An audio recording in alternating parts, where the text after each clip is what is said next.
Hello जी, राधे राधे, जय श्री कृष्णा। कैसे हैं आप लोग? उम्मीद करती हूँ आप लोग अच्छे होंगे।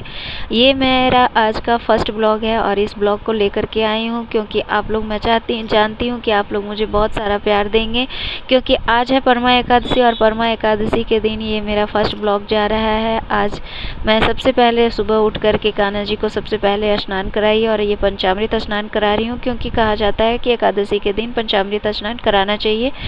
और ये एकादशी जो होता है ना, परमा एकादशी, बहुत ही महत्वपूर्ण एकादशी होती है। इस एकादशी के दिन जो लोग एकादशी नहीं भी करते हैं ना, वो भी ये एकादशी कर सकते हैं। और जिन लोगों को स्टार्ट करना होता है एकादशी का व्रत, वो भी यह एकादशी से स्टार्ट कर सकते हैं। तो सबसे पहले तो मैं सुबह उठती हूँ और गंगा जल और पंचामृत से अपने कान्हा जी को स्नान कराती हूँ। स्नान कराते कराते फिर मैं इनकी स्नान कराने के बाद इनकी तैयारी कर देती हूँ और इनका श्रृंगार करने के बाद ये काफ़ी मनमोहक लगने लगे थे। और कहा जाता है कि पंचामृत स्नान कराने से कान्हा जी का भूख भी मिटता है, क्योंकि कुछ लोगों का कहना है कि पंचामृत स्नान करने से ये पंचामृत खाते भी हैं, जिससे को अच्छा लगता है। और वैसा ही सोच करके मैं भी करती हूँ और यहाँ पे निकाल लेती हूँ इनका पोशाक। ये पोशाक पूरा नया तो नहीं है, बट बहुत ही अच्छा पोशाक है और इस पोशाक में काफ़ी क्यूट लगते हैं। फिर मैं जल्दी से इनकी तैयार कर देती हूँ और तैयार होने के बाद ये हमेशा की तरह इतने सुंदर, इतने क्यूट लगते हैं कि इनके सामने से मेरी नज़र हटती ही नहीं है और काफ़ी संतुष्टि मिलती है।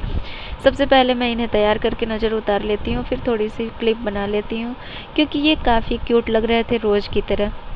और इनके सामने जब भी मैं बैठती हूँ तो मेरा टेंशन ऐसे भी ख़त्म हो जाता है, क्योंकि ये इतने प्यारे हैं ही कि इनके पास आने के बाद मेरा सारा टेंशन ही ख़त्म हो जाता है। इसके बाद इनकी जल्दी जल्दी मैं पूजा कर लेती हूँ, भोग लगा लेती हूँ। फिर और भी भगवान जी हैं मेरे मंदिर में, तो मैं सारे भगवान जी का पूजा पाठ कर लेती हूँ और फिर मैं जल्दी जल्दी निकल जाती हूँ श्याम मंदिर।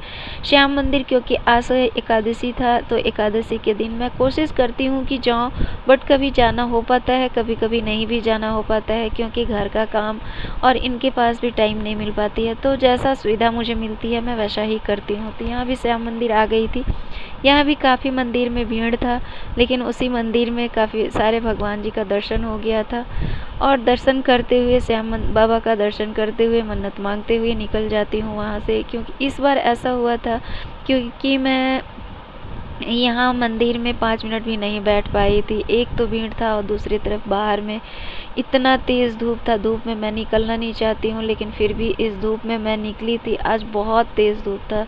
धूप से आने के बाद मेरी हालत भी ख़राब हो गई थी, लेकिन फिर भी जो ज़रूरत है वो ज़रूरत है भाई।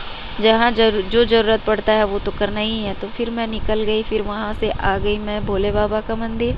भोले बाबा का मंदिर में मुझे जल ढालना था। मुझे अच्छा लग रहा था क्योंकि मैं गई, सामने में ही एक भोले बाबा का मंदिर था, तो वहाँ भी जल ढाल ली।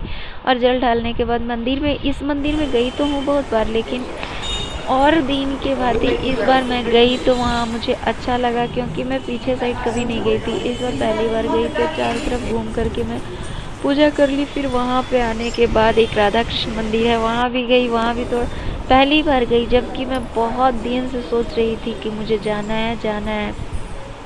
इतना दिन से नहीं जा पा रही थी, लेकिन वही होता है कि जब जहाँ पे जाने का होता है उसी दिन आदमी जा पाता है। तो वो दिन मेरा आज हो ही गया था। फिर मैं वहाँ भी गई और वहाँ के बाद फिर मैं आज गई थी एक बहुत बड़ा काम करने, बहुत बड़ा डिसीज़न लेने, जो कि मैं अभी नहीं बताऊंगी, आप लोगों के साथ बताऊंगी ज़रूर जब वो हो जाएगा तब। और इसी के साथ इस ब्लॉग को एंड करती हूँ। नेक्स्ट ब्लॉग नेक्स्ट टॉपिक के पास चालू होगा और उसमें मैं दिखाऊंगी कुछ अपने कान्हा जी का शॉपिंग। शायद शॉपिंग करने जाने वाली हूँ, कब जाऊँगी नहीं पता। तो तब तक के लिए बाय बाय, जय श्री कृष्णा, राधे राधे। अगर आप लोगों को थोड़ी सी भी पसंद आई हो मेरे वीडियो और मेरे कान्हा जी, तो प्लीज़ हमें लाइक, शेयर एंड सब्सक्राइब कर दीजिएगा। जाते thanks for watching, bye bye. Radhe Radhe, comment में ज़रूर लिखिएगा राधे राधे।